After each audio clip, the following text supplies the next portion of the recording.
Hello everybody and welcome to the United Stand. The press conference reaction from Erik ten Hag after a win, a bounce back against Real Betis at Old Trafford on Thursday night, which was yesterday night. 4-1 we won.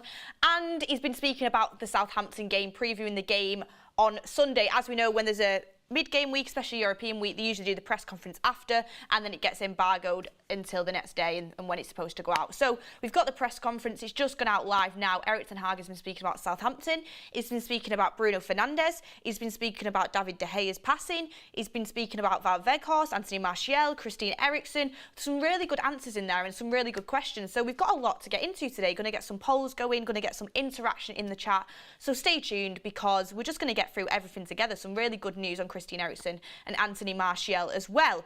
So good afternoon everyone. We'll start off with the first thing Erik ten Hag went into, and he got asked about Bruno Fernandes. He got asked about whether he was clapping back at the criticism he got on Sunday, kind of cupping the ears, you know, Bruno's celebration, and just about how he responded to the criticism. And Erik ten Hag said, you know, Bruno always has a good attitude. He always goes out on the pitch. He always wants to score goals. There's nothing new there. But he said he showed great personality and leaded the team brilliantly. He said he was brilliant. I get a feeling with Erik ten Hag that he's part of the Bruno Fernandes fan club the same way I am, the same way a lot of you guys are. Obviously, there's a lot of people out there that don't like Bruno. There's a lot of people that don't think he should play for us, don't like his attitude. And there's other people that absolutely love him. Type of people like me. I love Bruno Fernandes. I think he's a brilliant captain, and I think Erik ten Hag, along with Rashford and obviously the players he's brought in, I think he's genuinely. I don't think he's a manager that generally has favourites, but I think he is one of his favourite players for sure. I really do. And I think every time he speaks about him, it's always glowingly. He does speak a little bit about stuff that he needs to improve on. We'll get into that later. But Bruno Fernandes yesterday, absolutely brilliant performance. Obviously playing that deeper role, kind of playing the 8 role.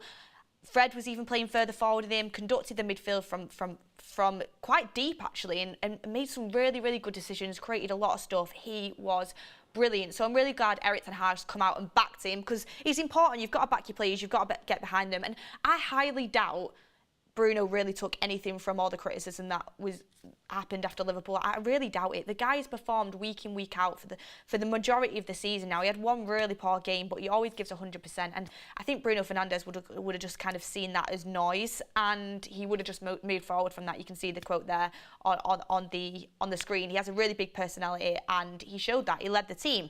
He goes on to say that he has many different skills. He can score with his left foot, he can score with his right foot, and he's now even scoring from headers. So it's a great thing for Erik ten Hag to see. Have a midfielder that can create all these passes and create chances, but he can also score goals from multiple different ways of doing so. And that's a really, really good asset to have. You saw in the game against Liverpool, I don't want to bring it up, but he had that diving header from the Dalot cross. That nearly goes in. He's kind of getting in them positions a lot more. He can head the ball. He scored headers in the past for us. I always remember that one against Everton. So it's really exciting that Bruno Fernandes is obviously working on that and getting it into them positions as well. And then he gets asked about Anthony Martial. Anthony Martial, I've said multiple times on the show before, for me he is a bonus player. If he's available, absolutely brilliant. I think he's a great talent, and I think he's definitely going to improve the team when he's available. The problem with Anthony Martial is you could breathe on him and he'd break. He'd somehow get injured. He'd somehow have about 3 weeks out because of that. He's just made of glass. It's like the Eric Bailly situation. It generally is I think he's as injury prone now as Eric Bailly is, like genuinely. He's just injured all the time. He's been in full training. He's training with the team. He was been in full training before the Betis game. I just think Erik ten Hag is being very cautious with him and doesn't want to risk him, because when he is available to play, we've seen multiple times this season, he's a really, really good player, and he's a great team player as well. The City game, he played a vital role. The first game against Liverpool, he played a vital role coming off the bench. Even when we got beat 6-3 off City, he came on and we scored 3 goals. He's a really vital part of this team, and I can definitely tell that Erik ten Hag does miss him and he wants him back into the team. He says he has to be cautious with him, because he has to be cautious with him. We have a plan with him and it's worked, but then it's not always good. Kind of mixed his words up a little bit. Erik ten Hag's still kind of finding his way. And then he said he's on his way back, but they definitely have to be cautious. So the thing with Martial, what I would say in the chat is that I doubt he's going to start against Southampton. He's definitely available. Maybe we'll see a little cameo off the bench, but I think it'll be a long time until you start to see him starting games. Or if he starts him, he's definitely going to get brought off after 45 minutes. He's got to be really, really careful with Martial. And I think Erik ten Hag has definitely learned his lesson that he's going to have to kind of wrap him up in cotton wool and just use him when needs must, if I'm being honest with you.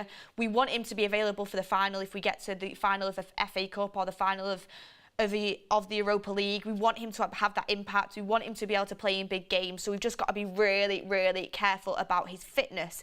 MKF says Martial should be put on a physical therapy regime this summer, similar to Varane last summer. I mean, you could think that, but at the same time, with Martial, Erik ten Hag's kind of been dealing with this for a very, very long time, and I just don't see anything changing. I hope it can change. I really hope it can. It's amazing what he's done to Raphael Varane, because we know how much he got injured and the way he manages him, but I think Martial is definitely in a worse spot than Varane in the way he's just constantly injured. It seems to be different injuries each time as well, which is really, really frustrating. And a lot of people saying when will the Glazers sell to Qatar? Obviously Mark did the morning show on that. This is a press conference reaction. I'm not going to get too much into the ownership situation, but I'm just hoping very, very soon we get a sale over the line. I'm not liking what I'm hearing about the Elliott Group stuff coming out. I'm really not. It puts me on edge. I still think the Glazers are going to sell, though. I'm quite confident in that. But until it's done, nothing's done until it's done, is it? So you still got to be on edge. You've just got to wait and see with the news coming out and keep up to date on the morning shows. That's usually what the morning shows are for. So I'm sure there'll be more updates as time goes on. And when we get the updates, we'll definitely bring them to you. Moving on to, we've got a super chat in actually before I move on from that. Dan Golding said, been struggling to get tickets for the game Sunday and eventually got them when flying over from Ireland. I hope I bump into you and the gang. Well, actually, on Sunday, I will be doing a fan vlog after the game. So I'll be there with Adam, just outside Old Trafford. Come and see us, give me a message and I'll tell you where we're going to be. So yeah, definitely come over and see us. But moving on to the next kind of subject that Erik ten Hag speaks about, and it is David De Gea. Got a few questions thrown at him about De Gea and he handled it quite well, I think. He's obviously not going to say, no, I don't think he can do what I'm asking him to do midway through a season when he's not going to be able to get anyone else in. We've got FA Cup. We've got cup runs to go out. We've still got the Premier League to get top 4 in. And I think he answered it well, but also showed he's not 100% happy with his distribution, which I don't think a lot of people are. And he says about De Gea's passing out from the back, he said, today we can't ignore it, but he's had other games where he's done very well. I don't know why, wind or a different ball maybe he struggled with that. I get it, it was really windy, it was really snowy, and the ball's different. But at the end of the day, you're playing professional football, and it's not the first time that these mistakes have been made, it's really not. And yesterday it was very, very bad. It's not usually that bad. Yesterday it was probably one of the worst I've ever seen it. But at the end of the day, it's just something that he's got to work on. It's something he's got to work on. He is who he is. At the end of the season, Erik ten Hag might reevaluate and think, potentially we do need a different keeper. That gives us another option. There's nothing wrong with having another option that can play that type of football where you can pass it out from the back. Conceded a lot of chances to not being able to distribute. I think Erik ten Hag is definitely noticing it, and it coincides with the reports that are coming out. Rob Dawson reported on this, and he said it on the show as well, that Erik ten Hag is looking at bringing in a keeper that can pass out the ball from the back. He feels like it'll give him a different dynamic, and he'll be able to have more control on games if they do so. Preing the chat going absolutely in on me, but I mean, you can't say I'm wrong about this, especially if you watched the game yesterday. You can't say I'm wrong about his distribution being poor.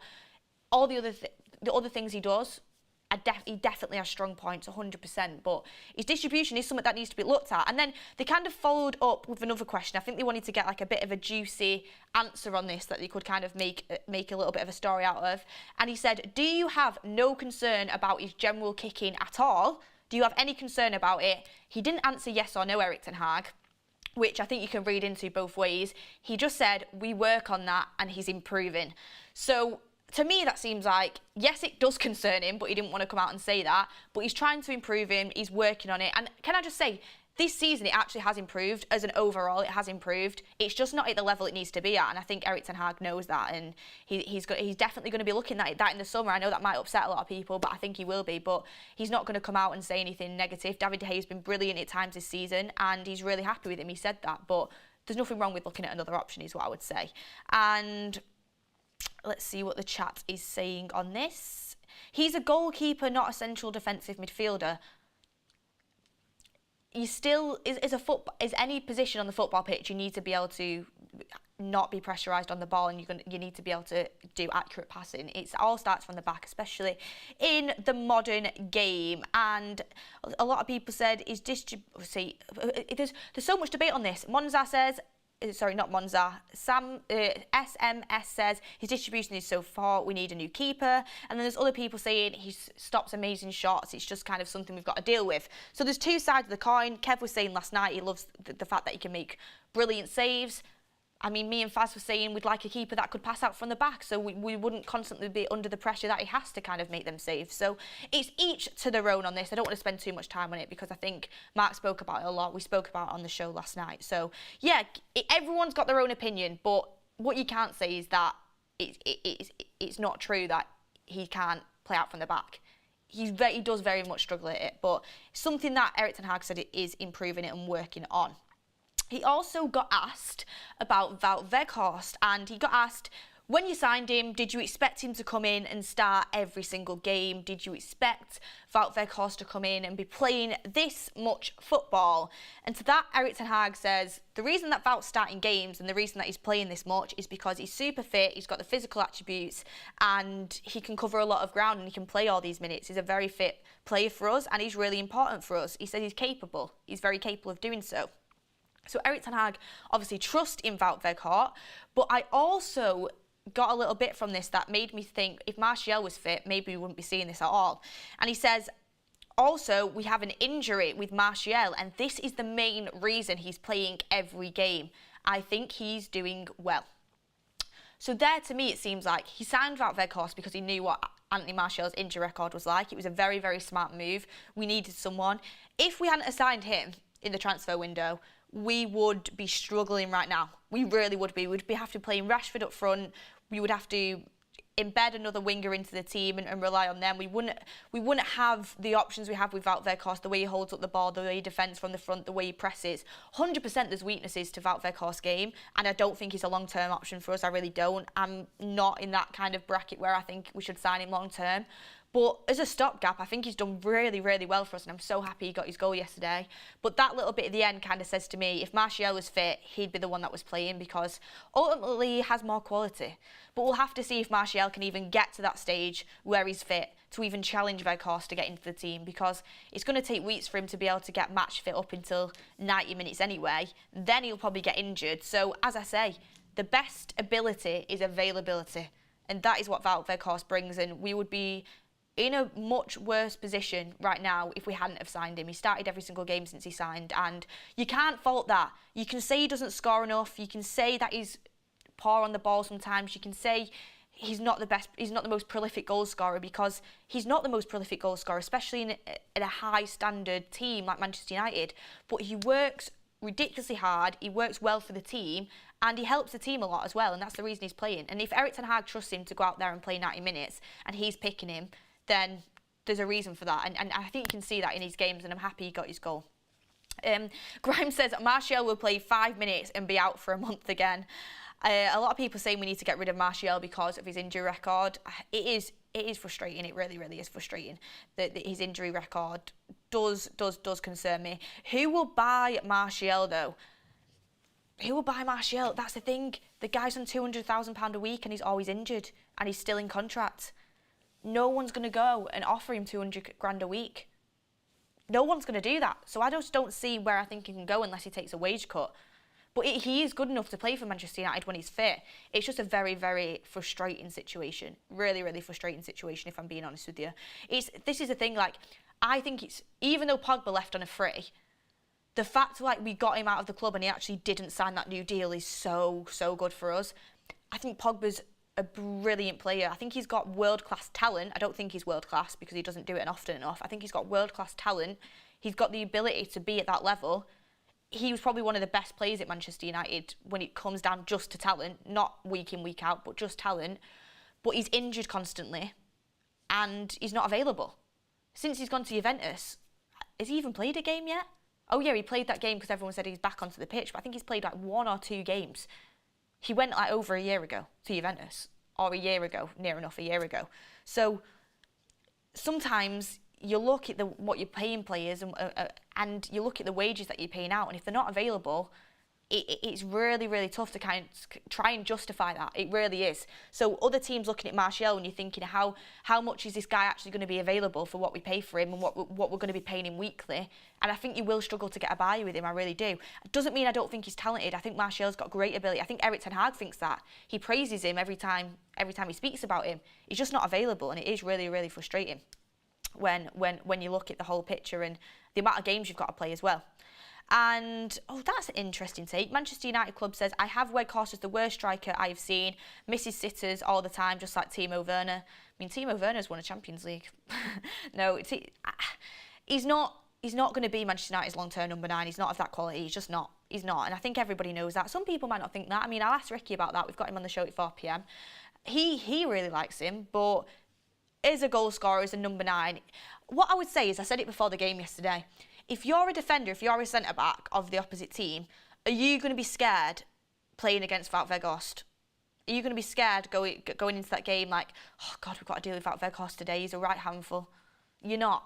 You're just not. You're not going to be, but he's a great team player and he does things that go unnoticed sometimes that do help the team, but that's enough to be a stopgap. It's not enough to be a long-term number 9 for Manchester United. It's just not. And Monza said Pogba got a disciplinary ban yesterday games because he overslept. No. I mean, yeah, I heard about that, but he's not our player anymore, is he? So whatever he does at Juventus, he can do at Juventus. I'm just happy that he was a player I always wanted to work out. I thought his talent was insane, but I'm glad we got rid of him at the end of the day. It's just a never-ending cycle with him, in my opinion, but I won't go too much into that right now. Let's actually get a poll going, because Erik ten Hag did say himself if Martial was fit, he maybe Weghorst wouldn't have been playing as many games as he's playing. Let's get a poll going. If Martial comes back fully fit, would Martial start as number 9 over Wout Weghorst for you, or would you keep Wout Weghorst in? Let's get a poll going on this and see what the response is in the chat, because a lot of people will probably be thankful for the way Wout Weghorst has come in and played and been available for us and what he's done for the team. A lot of people might think he's not scoring enough. We need someone who's going to be able to score goals. We need someone who's got higher quality to come into the team, like Anthony Martial. So let's get a poll going and see who you would have in if Martial comes back fully fit and he gets into the starting 11. Would you replace Wout Weghorst with Martial? Let's get the poll going. Personally, for me, if Martial was fully fit, it's not a question. It's not a question. It's really not. But we'll see what you guys think, because I know that this is the thing. A lot of people used to slag Martial off all the time. You don't appreciate what you have sometimes until it's gone, and Martial is a really important part of the team, and I just wish he was fit, and I think people would appreciate him a lot more now if he came back fully fit. I really do. I think people would appreciate what he does for the team a lot more if he was able to come back fully fit, but he's not been able to do that, unfortunately. While that poll's going, I'll speak about what Erik ten Hag said about Weghorst playing a number 10, and he said he has intelligence and he's a very good anticipator. Links up the play well, and the defending part in his game is very good as well. Wout Weghorst, number 10, can do a job. For me, it's definitely not something I'd want to see time and time again. It worked at the Barcelona game. It massively didn't work in the Liverpool game. It can work for me in periods of games. I don't think it's going to work for the full 90 minutes in the majority of games, unless it's a certain type of game like the Barcelona one. But it's a good option to have at least. At least it's an option to have. But yesterday, when you saw Bruno move into the middle, and I know he wasn't playing as an orthodox number 10, he was playing deeper, but you just saw the difference in quality. The quality is just night and day. It really, really is. So Wout Weghorst for me is a number 9 that's going to link up the play and putting Rashford down the left wing, putting Anthony down the right wing, which he was doing yesterday very, very well. He put in Anthony, and Anthony should have squared it back to him. That was a disgrace. He should have. He was robbed of an assist to Anthony to then get the goal, and he also put Anthony in again, and he missed. The keeper saved it, so he could have had a couple of assists yesterday. His link-up play is actually pretty good, so he can do that. But I prefer it as a number 9, not as a number 10. But Erik ten Hag might see something different. But I doubt we'll see him in the number 10 for quite a while, if I'm being honest with you. You also have Sancho who can do it as well. So Sancho would be, for me, depending on the game. Sancho's not as physical, I suppose. Sancho's definitely not as physical as Martial. As Sancho is, as Weghorst is. So it'd be interesting to see kind of how it plays out for the rest of the season. But for me, Bruno's the best number 10 we have. He's the best creative midfielder we have. I'd be playing Bruno in that role. But an interesting take that Ricky said, obviously Fred was playing further forward than even Bruno was yesterday. He said if you have Fred playing there, why can't we play Sancho there? Because he has more quality. And I think that would have been really nice to see if you had Sancho come on and Bruno playing a bit deeper. Casemiro, I think, was definitely strong enough to hold that game. The way the threat that Betis had for me was not very existent, apart from the goal they scored, which probably shouldn't have stood. So I would have liked to see Sancho come in. We might see that in the second leg next week. We might see that. And let's have a look at how the poll is doing. And 78% says that they would start Martial over Weghorst when fit. That's a lot more than what I expected, you know. That is a lot more than I expected. I'm kind of happy about it because I think people can see quality. But at the same time, Martial, is he ever going to be fully fit? I don't have much faith. I don't have much faith left anymore. We'll just have to wait and see. But it's interesting that this many people are voting 78%. I did expect it to be a little bit more. I expected it to be around 60-40 because obviously people have not disrespected Martial, but not seen his quality for what it is in the past as much. But I think seeing Weghorst there, you actually see what Martial does bring. And Tywin Lannister, I mean, I wish it was Tywin Lannister sending that chat. Sancho takes way too many touches on the ball for me. I agree sometimes that is the case with him, but sometimes he plays it so silky and so smooth. Sancho's very hit and miss. I'm waiting to see Sancho really become the Jadon Sancho that we know is there. When he first came back into the team, he was playing really, really well for them cameos he was coming into. Now he's kind of disappeared again, and when he's playing, you just don't see much from him. So I'm hoping he gets the full game against Betis next week over in Seville, and he gets a chance to kind of really come into his own. I'm still waiting on Sancho to really light it up. I feel like I've been waiting a very long time now, but I'm still waiting on it. I still have faith, but my patience is running thin. I would put it that way, and I'm not sure how anyone else feels about that. And Weghorst just slows down our attack a lot, says Manchester United Club. I don't think so. I think he tries to hold it up sometimes, but obviously he's a very slow player. I'd love to see a Weghorst-Maguire race. Wonder who would win that. And that could be another poll in itself, but we'll move on to the news surrounding Christian Eriksen. And this is some amazing news because we saw Bruno dropping deeper alongside Casemiro sometimes yesterday. We saw him doing that to dictate the play, have control from deep and kind of move the play up in transition up the field. It worked brilliantly, a great move from HAG. But what it reminded me of, because Fred can't do this role whatsoever, Fred's got some really good attributes. He's a great big game player. In a game against Manchester City, in a game against Barcelona, he's a really good type of great player to have. And Fred definitely deserves his plaudits. But he cannot do what Eriksen does. And the way Eriksen dictated the play from deep, the way he partnered Casemiro, the way he kind of transitioned from Casemiro to Bruno through the midfield, the way he dropped in to receive passes, his movement, we miss it. We do really, really miss it. I wish we could have had Sabitzer playing yesterday, but he's injured. He had a knock, I think. But Eriksen, we massively, massively miss. But some really good news coming out on Christian Eriksen. And the good news is that he can play again by the end of the season, this season. Definitely, says Eriksen HAG. And Eriksen HAG, we know he doesn't say things lightly. So he's definitely going to play before the end of the season. But the bad news is it's not going to be before the international break, which I didn't expect it to be anyway, to be honest. But the way he was kind of in that cast thing at Wembley, I was thinking, oof, this is going to be a long time before Eriksen's back playing for us, and we desperately need him. But before the end of the season, he's good. You never know what that can do. That can give you a lift in a final. I mean, the FA Cup finals on the 3rd of June, the Europa League finals on the 31st of May. So it gives you that lift, and that's great news to have back. And he then, MKF says, Eriksen will help us to win the FA Cup. All these little things massively help. Having Eriksen back, having Martial back, like, these are players that can get into Man United starting 11 comfortably, and they're very, very good players. So it definitely helps having them back fit and part of the team. Any news on Sabitzer? No, he didn't say anything about Sabitzer. Last time we heard it was just a knock, but that might be it coming in the embargoed section later on. And then he got asked about the Southampton game. Finally, a question on Southampton, the team that we're actually playing, and whether it'll be a difficult game. And he said, we saw Southampton beat Chelsea away. We have to play an outstanding game on Sunday to win the game. It is very close at the bottom. They're going to be playing with aggression and passion to win every game. So, again, Eriksen HAG, we love to see it. He's not taking it lightly.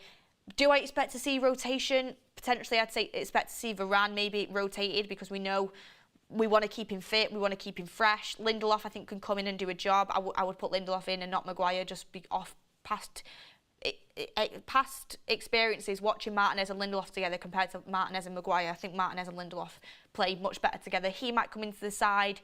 You might see the likes of Sancho potentially get a start. I doubt it. I still think he'll go with the same front three. And apart from that, I doubt you'll see really anything different, if I'm being honest with you. I think it'll be the same kind of team. Although I want to put it out there, Wan-Bissaka deserves to start. Wan-Bissaka deserves to start. He played amazing again off the bench yesterday. Amazing again. Dallow's not quite up to speed, although Ricky will have something else to say on that. But Dallow is I think Wan-Bissaka at the moment in form is playing better than Dallow. Therefore, Wan-Bissaka deserves to start. So I'll be interested to see if Erik ten Hag does make that change. He then got asked if he was happy. He said he wasn't. He said to him, "You spoke about how you weren't happy about the Leicester game and about the Newcastle game. And then performances that you put in. How do you balance the long-term process with playing a game every 3 days?" And he said, "I think games are good in the process. And when we are playing every 3 days, we have a rhythm, we have a game plan, we give feedback after the game. And in that feedback, there's development points in the way that we play. I view every game as an exam as the team and as an individual." So again, Erik ten Hag's kind of learning about this Manchester United team game by game. He's kind of going into it like, this is what we need to improve this week. We've kind of gone back on this, we've gone forward in this, and he's coaching as he goes along game by game. And I think that can be really, really good sometimes. Obviously, fitness is a massive problem, like fatigue is going to kick in, but I think Erik ten Hag's doing a brilliant job with managing everything and not making any excuses as well. He'd probably love more time in the training ground with his players. He'd probably love more time to coach certain things and have more time to prepare before games. But he's not making any excuses, and that is my manager. And it's GDT Bass says, "We say Dallow is better attacking player. Dallow is deeper in the last few games, and Wan-Bissaka has been attacking in the final third." I very much do think it's interesting to see how much Wan-Bissaka is developing. It really is getting forward a lot better. Dallow, for me, still is better on the ball, technically better, but Wan-Bissaka is massively improving, and I'm so happy with his performances. Honestly, I think he should be starting. And Yuma Haidari says, "Don't you think our keeper is a better shot stopper than Ederson and Alisson?" I think he's a better shot stopper than Ederson. I think Alisson's shot stopping is great. I think Alisson's one of the best keepers in the world, and that's not a popular opinion right now because he's made a couple of mistakes, but I really do. I don't want to get into that whole debacle again though, but I think he's a better shot stopper than Ederson. And then finally, the last bit of the press conference is something I really loved from Ten Hag. I really did, because he's not afraid to criticise slightly, but also completely back his players and also put the journalists in the place a little bit as well. And he got asked, and he said, "You said that Bruno has to learn. What does Bruno have to learn moving forward to improve his game?" And Erik ten Hag says, "You're saying it very strong, and you're saying it." He basically said, "You're saying it wrong, really." He said, "I'm pleased with his captaincy. I'm pleased with his energy. The physical output is the best out of the whole team." And this is what I mean when I say Bruno is one of his favourites. "The physical output is best out of the whole team, and he's running in the right direction. He's coaching players in the right direction, and from a tactical view. His emotion is his weapon. Sometimes it's too strong. I can help him and support him and give him feedback. Sometimes he has to work on controlling his emotions. He has to find the balance between emotion," and I think he said rationale. But watch it yourself. I think anyone would struggle to work out what Erik ten Hag said. And he said it's a good development area for him, and when he does this and he controls it better, he will be even better. So again, he's not ignoring the fact that Bruno Fernandes does need to control his emotions a little bit more. He's not ignoring the fact that sometimes he can lose his head in games. Sometimes that can happen. But he also said it's a great weapon in games because it pushes you forward. And I love the way Bruno cares about this team, and I love the way Bruno cares about the game. I love how passionate he is. I'd so much rather see that than a player not giving one on the pitch and having the wrong body language. I think sometimes, absolutely, Bruno takes it too far. The Liverpool game was a prime example of that. I don't excuse that behaviour.